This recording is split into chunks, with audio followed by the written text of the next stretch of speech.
Bismillahirrahmanirrahim. Kita lanjutkan pelajaran kitab Tijan Ad-Daruri, kitab yang menjelaskan tentang ilmu tauhid. Masih dalam pembahasan sifat irodat, halaman 42, bagian 6. Yang 5 kemarin, nomor 3-nya ya. Halaman 43, nomor 5, bagian nomor 3.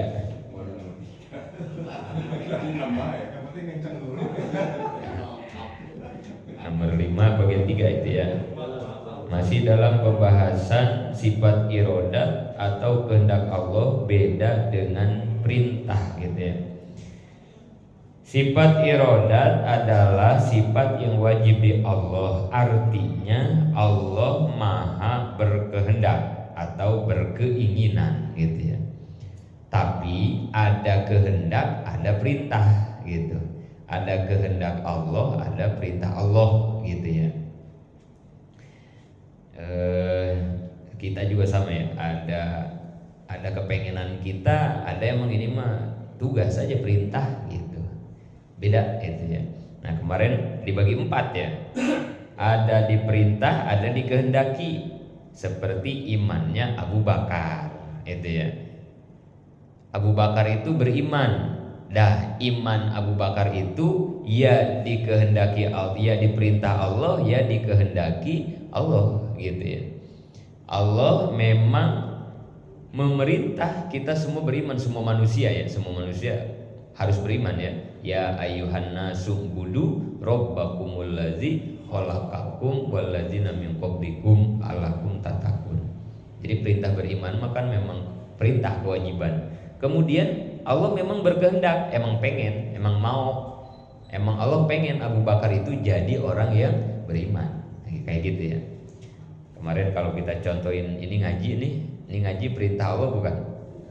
Nah, ini perintah Allah ya. Ini ngaji berarti kita sedang melaksanakan perintah Allah. Kemudian Allah pun berkehendak gitu. Emang Allah pengen malam ini kita ngaji gitu ya.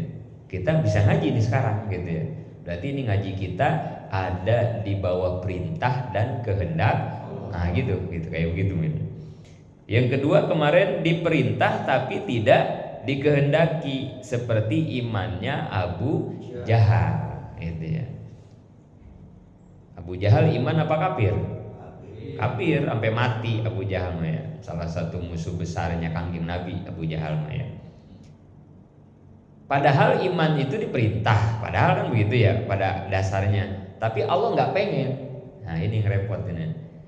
Ini irodat tuh begitu ya. Tapi Allah nggak pengen, nggak mau Abu Jahal jadi orang yang beriman. Makanya sampai mati dia mah kafir gitu ya. Sampai mati dia mah kafir. Iman Abu Jahal gitu ya, diperintah tapi tidak dikehendaki gitu. Kalau ngaji berarti contohnya gimana kemarin? Kalau kita nih, kita ngaji berarti ini kan diperintah dan dikehendaki. Nah kalau yang diperintah tapi dikehendaki kayak kemarin contohnya gimana? Kondangan, ada acara kondangan kan? Ya, kalau ngaji yang kagak ngaji ya, yang kagak ngaji. Yang sekarang kagak ngaji maksudnya gitu ya.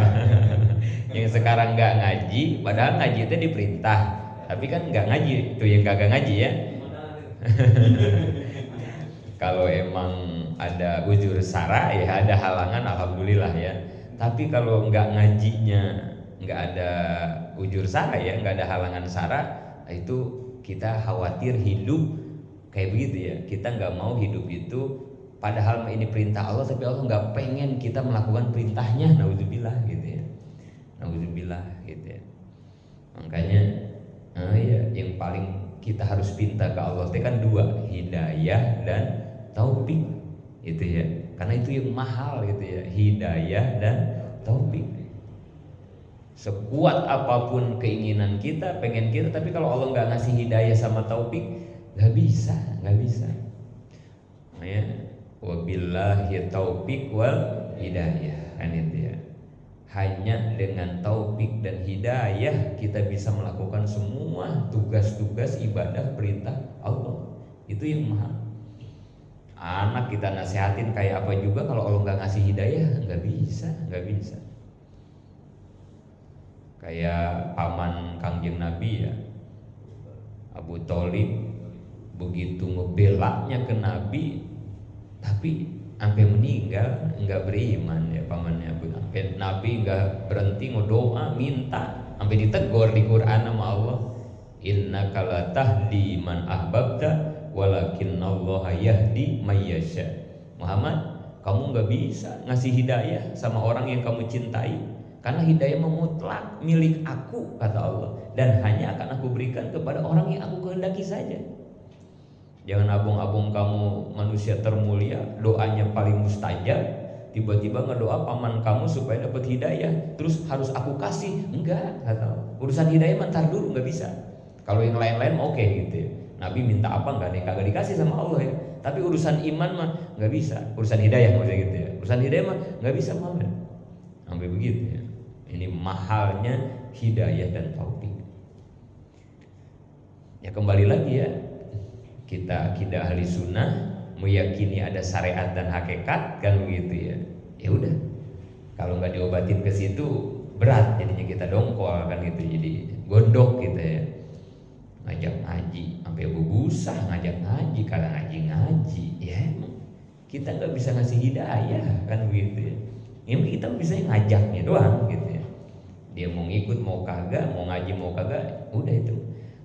Wabillahil hidayah wa taufik, serahin ke Allah, karena Allah yang mutlak punya hidayah. Dan udah capek gua nasihatin lu kamu kagak nurut-nurut, gak ada capek lah, emang tugasnya begitu gitu ya. Nasehatin aja udah.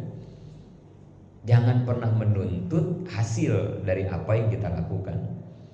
Udah mesti diobatin, bapak udah capek mau obat mulu, udah tahunan kagak sembuh-sembuh sakit. Sembuhnya tidaknya bukan milik kita itu ya. Tugas kita mah ayo aja udah ikhtiar berobat gitu ya. Ini kalau nggak diobatin dengan ini kan repot gitu ya. Aduh gitu ya. Bahkan kita kan selalu ngarep kadang kan begitu ya. Ngarep mulu.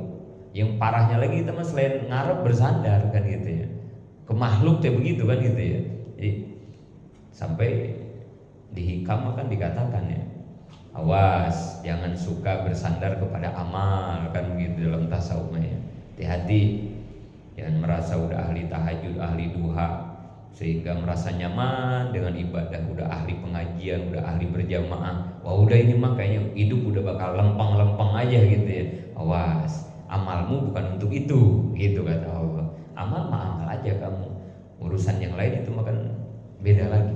Jangan kau jadikan sandaran amal kamu itu. Insya Allah ini mau udah sholat hajat, udah sholat tobat, udah insya Allah lah insya Allah. Jadi kita kadang merasa aman dengan amal yang kita lakukan, padahal belum tentu amal itu tahu diterima atau kagak, tahu benar atau enggak kan gitu. Tapi kita jadiin sandaran. Ke amal saja nggak boleh kita bersandar, apalagi kepada makhluk kan gitu ya. Nggak boleh. Jadi udah lempengin hanya kepada Allah, serahin, sandarkan. Tugas kita ikhtiar gitu. Mahal hidayah sama taufik ini, mahal. Ini yang paling kita pinta ya Allah. Cuman pengennya doang tahajud, pengen maghrib tahajud, ngapa ya sampai sekarang jadi kagak tahajud lagi, ngapa ya gitu Tuhan. Ini kita yang ngeri ini ya, nggak mau kita ini jadi orang kayak begini kan. Kita pengen selain kita hidayah dan taufik itu kan bedanya begini ya. Kalau hidayah keinginan hati melakukan kebaikan, nah itu kan hidayah itu namanya itu ya. Hidayah itu begitu. Orang tuh dikasih hidayah itu berarti ingin melakukan suatu kebaikan. Itu segitu gue udah hebat banget ya. Kita sama Allah dikasih pengen melakukan kebaikan, pengen tahajud, pengen sodako, pengen berjamaah, pengen ngaji, itu hidayah disebutnya tuh. Belum dilaksanain belum, hidayah mah belum, baru begitu doang hidayah mah. Begitu kita laksanakan namanya taufik. Nah gitu, namanya taufik ya. Jadi taufik mah adalah pertolongan Allah kepada seseorang hamba untuk melaksanakan sebuah kebaikan. Itu namanya taufik gitu. Tadi gitu ya, dari pagi apa dari siang, malam Kamis nih udah ada undangan di grup ngaji, pengen ngaji. Nah itu berarti udah dapat hidayah tuh kita tuh. Sekarang sampai ke sini dapat taufik berarti kita. Ini yang mahal. Mungkin yang lain juga ada kali yang pengen ngaji malam ini kan gitu ya. Ada mau ngaji insya Allah ntar malam, tapi kagak nyampe. Berarti cuma dikasih hidayah, kagak dikasih taufik. Ini ya. Diperintah mah diperintah sama Allah, tapi Allah nggak pengen. Ngeri ya, naudzubillah ya. Bahkan mahalnya taufik mah ya, kadang kita kagak pengen, nggak ada niat nggak pengen. Ini mahalnya taufik ya, nggak ada kali sebelum tidur teh pengen tahajud, enggak. Tapi Allah emang pengen dia tahajud, dibangunin sama Allah. Nih taufik mah nanti sampai begitu gitu ya. Nggak ada niat, nggak pengen sebelum tidur mah ya tidur aja udah kan gitu. Tapi malam dibangunin sama Allah dan dimampukan untuk tahajudnya. Nggak pengen. Mungkin ada juga nih yang ngaji nggak niat gitu, nggak ada niat aja mau ngaji sekarang. Tapi kenapa gue nyampe ke musola?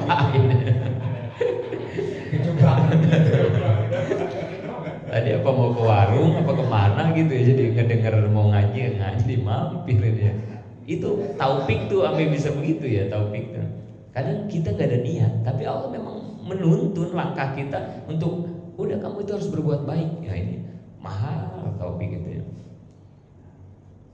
Kebalikan dari taufik itu hijlan, disebutnya hijlan. Itu kebalikan dari taufik. Kalau taufik mah dia ditolong untuk melakukan kebaikan, kalau hijlan mah diberi kemampuan untuk melakukan maksiat. Nauzubillah. Hijlan mah dihinakan artinya. Taufik mah ditolong sama Allah, kalau hijlan mah dihinakan. Nggak pengen bikin maksiat, tapi ya Allah, ada aja yang nyamper. Itu kalau mau nonton dangdut, mau nyawer, ada aja duit begitu ya. Digampangin aja itu duit buat maksiat gitu ya. Padahal bini anak minta mah nggak pernah itu kalau buat maksiat digampangin aja itu ya. Itu yo ngeri itu kan. Ngebohong sama bini digampangin aja mulutnya gitu ya. Ada aja akalnya itu buat ngebohong sama bini, ditutupin aja kan. Ya Allah, ditolong aja buat lakuin maksiat. Alhamdulillah. Nauzubillah, hijlan namanya itu ya. Gak mau kita dikasih dihijlanin, dihinain. Nauzubillah. Kita pengennya kasih taufik, hidayah dan taufik ya. Terus nomor 3, tidak diperintah dan tidak dikehendaki. Contoh seperti kafirnya Abu Bakar. Kafir bukan perintah, kafir makan larangan ya. Allah nggak memerintahkan orang jadi kafir kan ya. Kemudian tidak dikehendaki, emang Allah kita nggak mau Abu Bakar jadi orang kafir. Makanya iman Abu Bakar sampai meninggal. Yang keempat, tidak diperintah tapi dikehendaki seperti kafirnya Abu Jahal. Nah ini nih, ini hijlan, ini berarti ini kelompok hijlan. Kafir teh bukan perintah Allah, tapi Allah pengen dia jadi orang kafir. Nggak ngaji teh bukan perintah Allah, tapi pengen dia, Allah pengen dia itu kagak ngaji gitu. Nauzubillah, hijlan, dihinakan sama Allah, nggak dikasih pertolongan buat melakukan kebaikan, malah dikasih gampang ditolongnya teh kalau bikin maksiat mulu. Ya, nah itu perbedaan istilah perintah dan kehendak. Nah dari situ sebelum dilanjut nanti kemarin juga udah dibahas sedikit ya, ada izin, ada ridho gitu ya. Apa itu izin? Izin itu adalah sesuatu yang sudah ditakdirkan oleh Allah, itu izin. Kayak begitu namanya. Ini kita ngaji nih kan udah ditakdirin, sekarang kita ngaji. Berarti ini ngaji ada di bawah izin, atas izin Allah berarti gitu ya. Izin. Kemudian kalau ridho apa? Ridho itu adalah apabila seseorang mau melakukan perintah Allah, nanti hasilnya dia bakal dapat ridho, begitu ya. Diizinkan, diperintah, kemudian ada ridho dari Allah, diperintah ngaji, kemudian kita ngaji, maka setelah ngaji karena kita melakukan perintahnya, maka yakin itu akan mendapat ridho dari Allah, begitu ya. Ridho itu adalah sesuatu yang akan dihasilkan setelah seseorang melakukan perintah Allah gitu. Nomor 6, sifat irodat mempunyai ta'aluk. Ini karena masih sifat mani, Kudrot, irodat, ma'ani sama ya, semua ma'ani punya ta'aluk. Ta'aluk itu ikatan, persambungan. Kemarin di kudrot panjang lebar. Nah ini sifat-sifat berikutnya mah sedikit aja ini ya. Halaman 44. Ta'aluk 3 ya, ta'aluk ibadah, ta'diyah, marotib. Ibadah itu fungsi, kegunaan irodat berarti gitu. Ibadah fungsinya irodat itu apa? Kalau ta'diyah itu sasaran, siapa yang kena sama irodat. Kalau marotib mah tingkatan ya. Pertama ibadah, fungsinya irodat itu apa sih? Irodat itu kan kehendak Allah. Nah, fungsinya kehendak Allah itu buat apa? Yaitu untuk tahsis, menentukan makhluk yang akan diciptakan seperti telah dijelaskan di atas. Jadi fungsinya irodat apa begini? Kan kita udah bahas ya di kudrot bahwa semua sudah ditulis rapi di Lauh Mahfuz, kan begitu ya. Itu tuh udah ditulis rapi di Lauh Mahfuz. Semua yang akan terjadi, takdir yang akan terjadi kepada diri kita kan semua udah ditentuin di Lauh Mahfuz. Nah, mau diadakan dan tidak diadakannya, nah itu teh dengan irodatnya Allah. Jadi ketentuannya disebut kudrot, ketentuannya mah ya. Semua ketentuan itu disebut kudrot. Begitu mau actionnya, ini misalnya ditentukannya nih orang sakit, misalnya gitu ya. Di Lauh Mahfuz nih orang bakal sakit. Nah itu mau dijadiin sakitnya atau tidak sakitnya, nah itu oleh irodat Allah, oleh keinginan Allah, oleh kehendak Allah. Litahsis tuh begitu fungsi irodatnya. Kudrotnya udah ada, makanya biasanya ya kalau guru-guru ngomong atas kudrot dan irodat Allah malam ini kita bisa berkumpul bersama-sama. Berarti atas ketetapan dan kehendaknya. Berarti kan begitu ya. Dan kita kan nggak bisa lepas dari itu ya, dari kehendak Allah, dari ketetapan dan dari kehendak Allah, kan begitu. Kalau kudrot kemarin tuh fungsinya apa itu kudrot tuh ya? Ta'aluk ibadahnya tuh ijad dan idam ya, mengadakan dan benar enggak? Kudrot ta'aluk ibadahnya ya. Halaman 39 kudrot ta'aluk ibadahnya ya. Ta'aluk ibadahnya mewujudkan sesuatu yang diciptakan dan untuk menghilangkan kembali, ijad dan idam ya, itu betul ya. Jadi ta'aluk ibadah kudrot mah ijad dan idam, mengadakan atau mentiadakan. Nah ditentuinnya sama irodat. Ini tuh diadain apa enggak gitu ya. Nah itu yang nentuinnya mah irodat itu mah ya. Ini orang kaya apa miskin, sehat apa sembuh, ngerti apa bodoh, kan gitu. Itu kudrot tuh semua itu ya. Dikasih anak apa kagak, kasih rezeki. Nah itu kan itu kudrot semua tuh. Antara ada tiada aja kudrot mah. Nah actionnya ini mau diadain gak nih atau mau nggak, itu ngikutin irodat Allah. Tetap ketentuannya tetap dua gitu ya. Sesuai takdir kan ya, takdir itu dua, khairihi wasarihi, takdir baik, takdir buruk. Tapi yang menentukan dia ke takdir baik atau dia ke takdir buruk itu adalah irodat Allah gitu.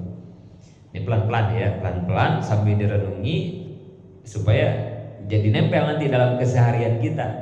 Ini kita ngaji nih, berarti kan tadi pilihannya ngaji apa kagak, takdirnya kan begitu ya. Takdirnya begitu itu. Kita tuh malam ini tuh ngaji apa kagak. Tapi Allah diirodatin, Allah pengen kita ngaji, diadain ngajinya gitu ya. Ngaji aja kan begitu. Yang kagak ngaji udah kagak ngaji aja kan gitu. Itu tuh atas irodat Allah. Sehingga kalau kita resapi ini nggak ada rasa gua rajin ngaji begitu maksudnya, gua bisa ngaji, gua nah gitu maksudnya. Buat ngilangin itu, ngilangin ujub kita, ngilangin ria kita, ngilangin takabur kita, maksudnya begitu. Dengan terus-menerus menjiwai kudrot dan irodat gitu.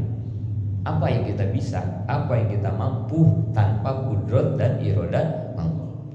Lu kalau gua nggak tolong lu, kan gitu ya. Nah itu jangan sampai ada kata-kata begitu maksudnya. Emang kalau nggak ditolong sama bapak kenapa? Misalnya begitu takutnya. Kita karena udah nolong mulu misalnya kan gitu ya. Lu kalau nggak gua ajarin lu, kan gitu ya. Nggak ada. Kita mah cuman pelantara kan gitu ya, pralon doang, kita penyambung kan gitu ya, menyambung dari ijunya Allah, dari zillunya Allah, dari ropinya Allah, dari khobitnya Allah, dari basitnya Allah, dari kobitnya Allah. Kalau di Asmaul Husnanya begitu ya. Kamu jadi mulia gara-gara saya? Enggak. Kita itu hanya corong Allah yang memuliakan dia dengan ya muizzu, dengan keagungan Allah. Gara-gara ngomongin gua mulu sih itu orang nyakitin gua tuh, jadi sekarang hidupnya tuh kayak begitu tuh, jadi susah gitu. Enggak, dia susah, dia hina karena mujilnya Allah, bukan karena kualat ke kita. Enggak ada. Siapa kita bisa ngualat orang gitu ya. Kualat lu, walat lagi aja ya kalau kualat aja. Enggak bisa. Kita enggak bisa ngasih mulia hina. Kobit, basit itu rezeki orang jadi luas dengan kita. Kobit rezekinya jadi sempit gitu ya. Itu bukan karena kita. Ya Allah aja punya kobit, punya basit. Ropi orang diangkat derajatnya. Kobit direndahkan sama Allah derajatnya. Itu juga semua dari Allah. Kita mah pelantara doang, wasilah doang. Gak ada yang punya kita. 2, takdiyah, sasarannya siapa? Semua makhluk yang mungkinul wujud, semua kita kena sama irodatnya Allah. 3, marotib, pasenya, tingkatannya. A, suluhi kodim, sama kayak kudrat ya. Suluhi kodim itu berarti Allah berkehendak dari dulu, tidak ada permulaan sebelum ada alam semesta gitu ya. Suluhi kodim aja. B, tanjiji kodim, irodat akan langsung merencanakan ada atau tidak makhluk di waktu Allah berkehendak. Tanjiji kodim itu proses ya, prosesnya ya. Tanjiji kodim itu kalau di kudrot kemarin ya, di ta'aluk kudrot, Allah qabdoh awal, Allah menulis semua rencananya di Lauh Mahfuz. Qabdoh awal itu begitu ya. Tanjiji hadis awal setelah Allah tulis di Lauh Mahfuz mau dibuktikan di dunia, itu prosesnya disebut tanjiji hadis gitu ya. Tanjiji hadis, proses tanjiji hadis itu ya. Prosesnya gitu ya. Pelaksanaan dari perencanaan itu namanya tanjiji gitu ya. Tanjiji itu gitu. Jadi ketika Allah action nih mau diadain apa tidak adakan, nah itu tanjiji disebutnya. Tanjiji proses. Terus wadiduha al karoha, perlawanan irodat, sifat mustahilnya ya. Sifat yang wajibnya irodat, sifat mustahilnya karoha. Karoha mah terpaksa karoha. Mustahil Allah terpaksa. Enggak ada. Tidak ada sesuatu yang terjadi karena Allah terpaksa, enggak ada. Ya tadi gitu ya. Nabi segitu maksanya kan, pengen supaya pamannya beriman. Gimana kagak maksa itu Nabi kan, ngedoa gak berhenti-berhenti. Allah gak bisa dipaksa begitu gitu. Jadi jangan sekira ini gara-gara kita sodako nih, asalnya mau kena bala jadi selamat nih, Allah kepaksa tuh sama sodako kita. Enggak. Emang Allah berkehendak aja menyelamatkan kita gitu. Yang suka kepaksa sama kita kan gitu ya. Dan sering ya saya sampaikan, ini rumus hidup, rumus sukses ya, itu 5 itu ya. Dipaksa, terpaksa, bisa, terbiasa, luar biasa. Itu prosesnya pasti begitu ya, dalam apapun itu ya. Harus dipaksa, nanti jadi terpaksa, lama-lama bisa, kemudian terbiasa, baru luar biasa. Semua itu begitu. Itulah kita makhluk. Allah mah nggak bisa dipaksa. Kita tuh yang suka dipaksa, terpaksa sama kita. Dalam apapun, nggak make itu mah nggak ada yang bisa ya. Harus make konsep 5 itu tadi.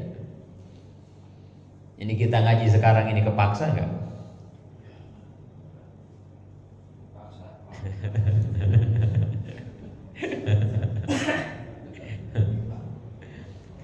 Kalau nggak kepaksa kan sukarela.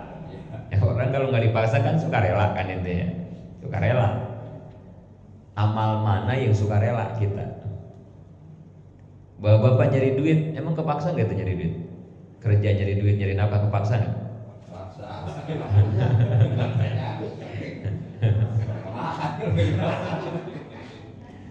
Kepaksa sama perut kan gitu ya, paksa sama bini, sama jajan bocah kan gitu ya. Kalau misalnya perutnya kenyang terus, anak ada yang ngasih duit terus ya, bini ada yang ngasih duit terus, kita mau kerja nggak? Ngapain kerja? Perut gua mah nggak ada laparnya kan itu ya. Ngapain buat beli rokok? Gua ngerokok tinggal ngambil tuh di depan Mang Hasan warung, ambil aja itu, ntar yang bayar Mang Hasan. RT. Anak udah ada yang ngebiayain, bini udah ada, udah nggak bakal mau kerja kita. Tapi sama Allah dipaksa, dibikin anaknya nggak ada yang ngasih jajan, dibikin bininya nggak ada yang ngebiayain, dibikin perutnya lapar, udah terpaksa. Ya ngantuk-ngantuk ya pagi berangkat gitu ya, kerja ya, pulang sampai malam. Kalau nggak ada yang maksa nggak bisa gitu. Tapi nggak apa-apa, memang begitu pastinya, nggak apa-apa. Ini ngaji kayak nggak ada gitu ya, sukarela. Model kayak saya, emang kalau nggak di WA Bang Imin saya kesini ya kagak, karena di WA aja Bang Imin ngaji, udah badan belum enak kan gitu ya. Bang Imin ke WA, ayo dah Bang. Mana kemarin, berapa hari tempar itu ya. Tapi ingat gitu, sama ngaji mah ingat gitu ya. Gimana ini ya bagian ngaji itu. Bang Imin nge WA pisan ya. Ya Bang, masih rada dingin-dingin, anget-anget ke jalan. Enggak bisa. Enggak ada yang sukarela, kagak ada. Bener enggak ada. Siapa sih yang ibadah sukarela? Kagak ada. Paling berjamaah. Emang kita mau berjamaah kan? Kagak, dipaksa. Tapi enggak apa-apa, memang begitu pasti kita. Dan itu butuh waktu. Kalau kata guru Kiai Haji Jaja Abdul Jabar, apa bisa merasakan nikmatnya tahajud dan duha itu setelah menjalaninya hampir 30 tahun. Istiqomah itu apa? Kiai Haji Jaja Abdul Jabar pernah begitu bilang. Merinding dah. Apa kata Pak Aja tuh gitu ya, bisa merasakan nikmatnya tahajud dan duha itu setelah istiqomah duha dan tahajud 30 tahun. Kamu baru tahajud seminggu pengen nikmat. Enggak pengen nikmat masih gitu ya. Pengen nikmat, pengen khusyuk. Ya Merasa suci banget. jauh, maksudnya jauh gitu ya, jauh. Ya kayak yang suka ngerokok lah kan itu ya. Emang kita ngerokok langsung enak kan, kagak kan itu ya. Yang sekarang habis sebungkus 2 bungkus sehari kan itu ya. Emang kita langsung enak begitu ngerokok? Kagak. Kita inget lah lagi belajar ngerokok kan pahit, batuk-batuk, muntah-muntah kan gitu ya. Tapi terus aja dipaksa kan gitu ya. Ayo ngerokok lagi, asalnya mah cuman kuat setengah batang kan dulu ya. Lama-lama mah sebatang kuat kan gitu ya. Besok 2 batang, sekarang mah 2 bungkus sehari ya. Dan enak. Bahkan kalau udah kagak ngerokok, udah nggak enak kita kan enak.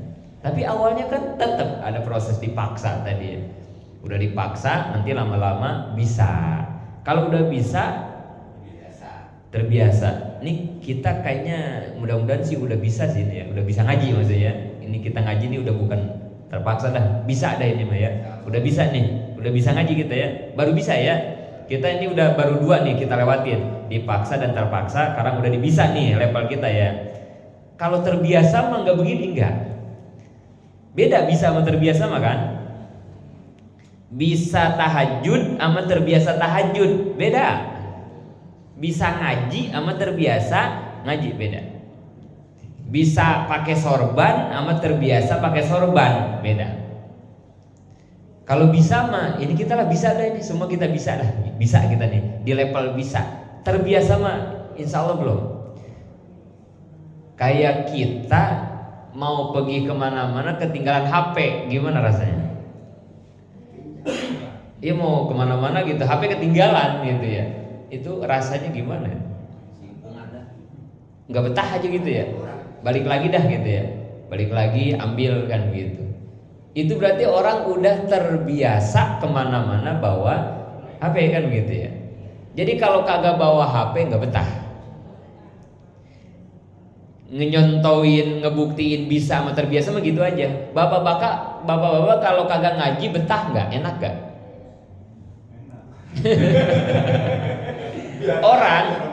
Orang kalau nggak terbiasa bawa HP kemana-mana, HP kagak dibawa, kayak santai aja dia mah. Udah biarin. Saya mau udah nggak biasa bawa HP, biarin ketinggalan nggak apa-apa, nggak usah diambil, santai aja. Tapi kalau orang yang terbiasa kemana-mana bawa HP, nggak betah, balik lagi diambil. Kita nih ngaji ini bisa apa terbiasa kan gitu ya. Tahajud tuh bisa apa terbiasa. Kalau nggak tahajud gimana rasanya gitu doang. Kalau misalnya nggak tahajud nggak betah kita gitu ya, tuh kagak betah banget tadi, kagak tahajud dia kesiangan kan gitu ya. Oh itu berarti orang udah terbiasa tahajud kalau begitu. Tapi kalau nggak tahajud tawa-tawa aja kan gitu ya, santai aja ya, berarti baru bisa doang kali tahajudnya, bisa tahajud gitu, belum menjadi orang yang terbiasa tahajud gitu doang ngebedainnya. Dari bisa dulu ya, nanti baru lama-lama kita jadi orang yang terbiasa. Udah terbiasa begitu maksudnya ya, nggak betah kalau ditinggalkan tuh nggak betah. Sibuk apa juga, mau besan ini ke Jawa buru-buru lah. Saya biasa duha. Orang yang udah terbiasa duha mau kemana aja pasti duha dulu maksain. Kalaupun nggak keburu di rumah, ntar ya di rest area apa di mana lah. Saya minta waktu sebentar mah, jam 9 dulu. Nggak betah banget ini kagak duha, kayak punya utang, kayak gitu ya. Kayak sholat lah gitu ya, sholat 5 waktu ya. Itu kan terbiasa tuh sholat 5 waktu ya. Ibu-ibu, bapak-bapak kalau kagak sholat 5 waktu betah nggak?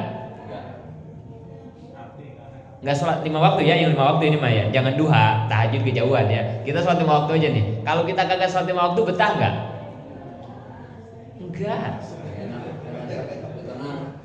Enggak enak kita kalau nggak sholat 5 waktu ya.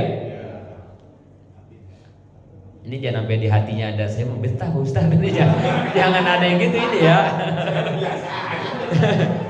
saya udah husnuzon, udah baik sangka nih ya. Pokoknya kita semua ini jamaah pengajian insya Allah yakin sholat 5 waktu mah ya. Kalau kagak sholat kagak betah. Kalau tahajud duha mah biarin, emang itu kita udah biasa itu mah ya. Nggak tahajud nggak duha santai aja. Tapi untuk sholat 5 waktu mah jangan sampai kan gitu ya. Biasa. Udah tenang, kita nggak betah. Kalau nggak sholat 5 waktu mah nggak betah.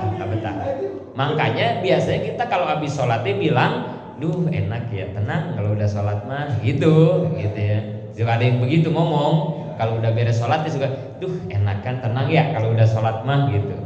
Walaupun omongan itu kagak benar-benar juga, ingetin ya. Jangan suka ngomong begitu lagi ya. Karena omongan itu nggak bagus-bagus juga itu. Beres sholat suka begitu kan gitu ya.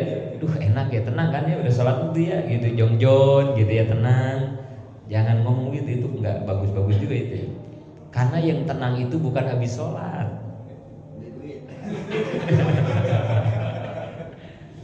Ya, yang tenang itu harusnya bukan habis sholat, tapi waktu sholat. Kata Nabi, qurrati aini bis sholat. Kebahagiaan hatiku tuh lagi sholat, kata Nabi, bukan habis sholat. Jangan diomongin lagi itu ya. Takut didengar sama yang ngerti gitu ya. Oh segitu doang. Masih jauh ya. Jangan bilang iya sih memang tenang, habis sholat itu tenang ya. Tenang memang tenang. Tapi tetap kita harus bisa membuat lebih tenang ketika sholat ya. Orang yang sholatnya tenang makan lama gitu ya. Tapi bukan saya juga ya Bang Imin, bukan. Saya aja kan imaminnya lama kan, berarti enggak, bukan. Saya mau udah bawaan. Saya udah setelan pabriknya begitu, saya mah bukan karena nikmat sholat, enggak. Masih jauh sama nikmat sholat, enggak. Saya pengen sholat bisa cepat kayak orang-orang gitu ya. Emang udah setelannya begini, udah bacaannya begitu. Tapi artinya begitu ya, orang kalau udah enak sholat biasanya berlama-lama gitu ya. Tapi juga jangan lagi jadi imam juga nggak boleh ya. Nggak boleh jadi imam lama-lama, nggak boleh, makruh. Ada hadisnya, dilarang sama Nabi ya. Harus sedang kalau jadi imam. Kalau lagi sholat sendiri gitu ya, sholat malam, sholat sendiri, nah itu silakan berlama-lama gitu ya, berlama-lama. Jadi mustahil Allah itu terpaksa. Dikit lagi dah. Wa dalilu ala zalika naulau kana karihan lakana ajijan wa kaunu ajijan muhalun. Dalil akal ini, dalil akal. Dalil menurut akal, kalau Allah itu terpaksa, pasti Allah apes. Kalau Allah apes, ya mustahil itu ya. Kalau Allah itu bisa dipaksa, lemah. Allah itu lemah berarti kan gitu ya, lemah. Iya, kalau orang kuat bisa dipaksa nggak? Kan begitu logikanya ya. Berarti kalau seseorang itu bisa dipaksa, berarti orang itu lemah, gitu kan ya. Orang lemah yang bisa dipaksa. Orang-orang kuat mah nggak bisa dipaksa, nggak bisa diintimidasi, nggak bisa ditekan, nggak bisa. Begitu kalau Allah itu terpaksa, itu berarti Allah lemah ya, mustahil ya. Secara logikanya gitu ya. Dalil Qur'annya 45 surat halaman 45 Al-Hajj ayat 14. Innallaha yaf'alu ma yurid. Sesungguhnya Allah berbuat apa yang Dia kehendaki. Dan banyak ayat-ayat lagi yang menjelaskan tentang dalil tentang iradat Allah. Apapun yang Allah kerjakan itu atas kehendak Allah, nggak ada yang memaksa, maksudnya begitu. Alhamdulillah sampai situ. Nanti dilanjutkan sifat ilmu, mudah-mudahan manfaat. Amin ya Allah ya Rabbal